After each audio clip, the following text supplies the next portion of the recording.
I still can't remember the word. What's the word? Why can I not think of this word? Hey guys, I'm Kirsten and you're watching Kirsten Megan's Book Reality, the reading corner edition.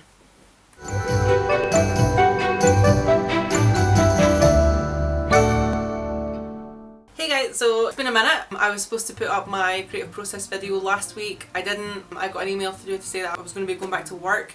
So my anxiety and my mind's been a bit all over the place and it's not been great, and I just had to give myself a bit of a break. But I'm back here now. I've got my makeup on, I feel nice, I've got my nice yellow skirt on and my nice little blouse that I think Manny Rose gave me. I feel a lot better than I have been feeling anyway. So let's get into the poems. So today I thought we would start obviously with our A Children's Treasury of Milligan. As always, this week I kind of wanted to zone in on anxiety specifically, and this idea in our heads that what we're going through isn't as bad as others, but also that just because you're having a bad day doesn't mean everyone else is having the most epic day in the whole world. There's other people going through different things, and don't feel like you're targeted. These things happen. You know, we're allowed to vent and we're allowed to cry and we're allowed to be sad and upset, but we're also allowed to be extremely happy and have great days. So that's what this poem actually sort of sits on. It's called Have a Nice Day, and it's got a nice illustration here of a man drowning. He's saying, help, help, said the man, I'm drowning, and a guy on a hospital bed on a hill by the sea saying, please wait, I've got a disease. And it just kind of fits in really well with the idea of you don't know what other people are going through, so don't be hard on yourself for going through something as well. So here we go. But it's a nice goofy thing as well, so let's be happy. So here's the poem. Have a nice day. Help, help, said a man, I'm drowning. Hang on, said a man from the shore. Help, help, said the man, I'm not clowning. Yes, I know, I heard you before. Be patient, dear man who is drowning. You see, I've got a disease. I'm waiting for Dr. J. Browning, so do be patient, please. How long, said the man who was drowning, will it take for the doctor to arrive? Not very long, said the man with the disease. Till then, try staying alive. Very well, said the man who was drowning. I'll try and stay afloat by reciting the poems of Browning and other things he wrote. Help, help, said the man who had the disease. I suddenly feel quite ill. Keep calm, said the man who was drowning. Breathe deeply and lay quite still. Oh dear, said the man with the awful disease. I think I'm going to die. Farewell, said the man who was drowning. Said the man with the disease, goodbye. So the man who was drowning drowned, and the man with the disease passed away. But apart from that, and a fire in my flat, it's been a very nice day. It's that goofiness and that wackiness of the wonderful Spike Milligan, but it's also going to show that if you're feeling awful, don't feel like you have to help others. You can only do so much, and you can only do what you can. In this case, they tried really hard to help one another, but in the end they both died. Shit happens. So that was Spike Milligan, and that was Have a Nice Day. Our second poem book, again a bit more serious. This is Pillow Thoughts by Courtney Peppernell. Bit of a mainstream poem book, I would say. A lot of people I know tend to post quotes from this book, whether they know it or not, I don't know. You know, it's a collection of poems, kind of similar to Milk and Honey, where it kind of helps you through specific feelings. So the little synopsis says, Pillow Thoughts is a collection of poetry and prose about heartbreak, love and raw emotions. It is divided into sections to read when you feel you need them most.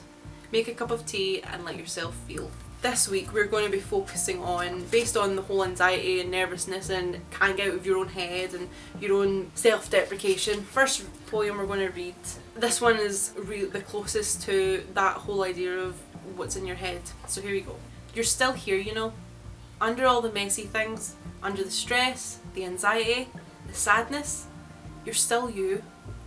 Come up for some air. There are bright skies up here. You have to build yourself up.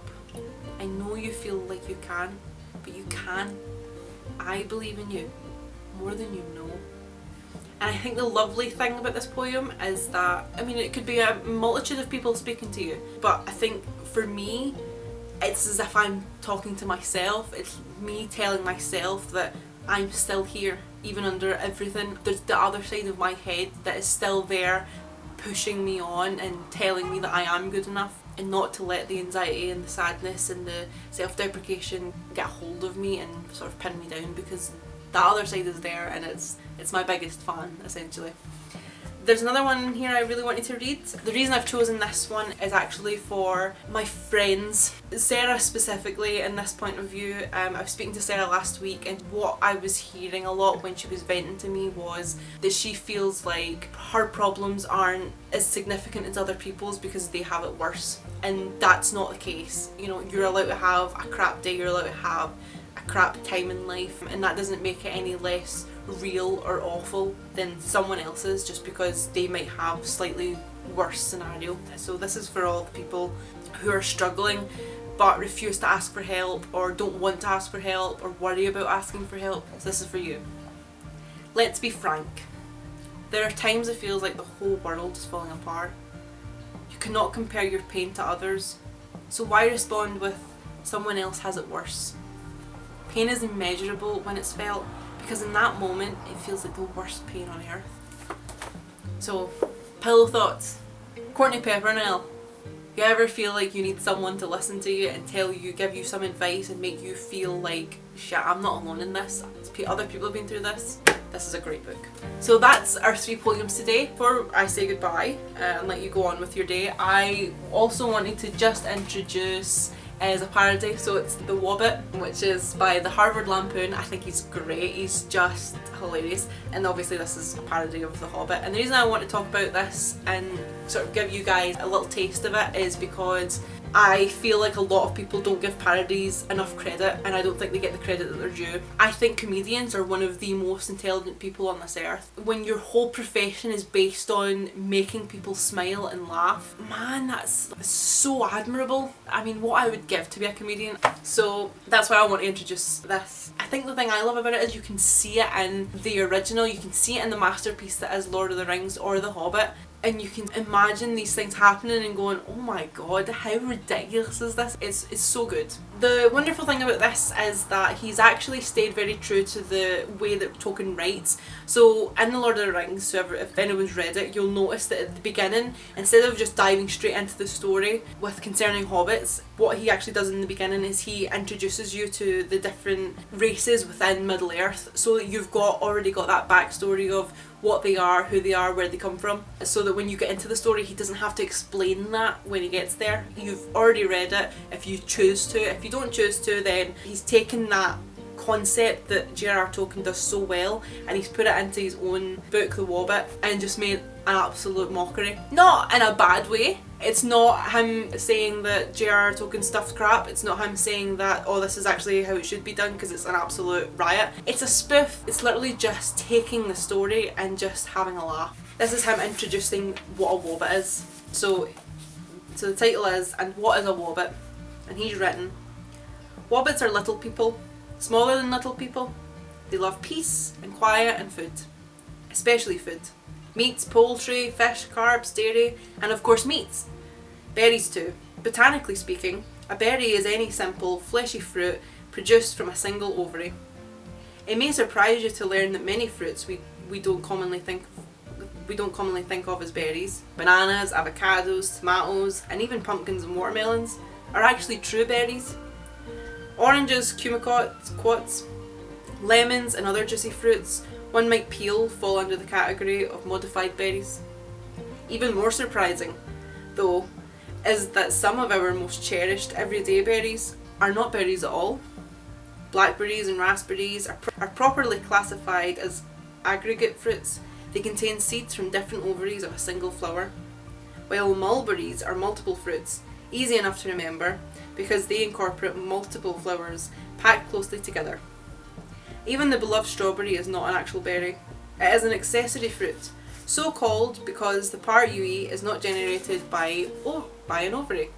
Meanwhile, in the category of just because they're funny names, apples and pears are called pomes, and olives, plums, peaches, cherries, and anything else with a pit around the seed are called drupes. Great.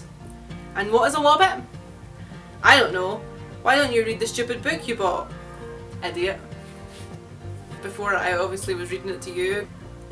I absolutely died. I was laughing so much, and I read this book like 3 times, so it just makes me laugh, it makes me howl, and I highly recommend that if you ever need something to make you smile, if you ever miss the satisfaction of laughing and smiling, pick up a parody book because they're so fun, they're so good, and I absolutely love them. I can't recommend them enough. And as you can see, there wasn't a single part of that little section that was being malicious towards J.R.R. Tolkien or The Hobbit. So if anyone ever comes to me again and tells me that parodies offend them because they're a big fan of something, then I will hit you. I know violence is not the key, but I will kill you.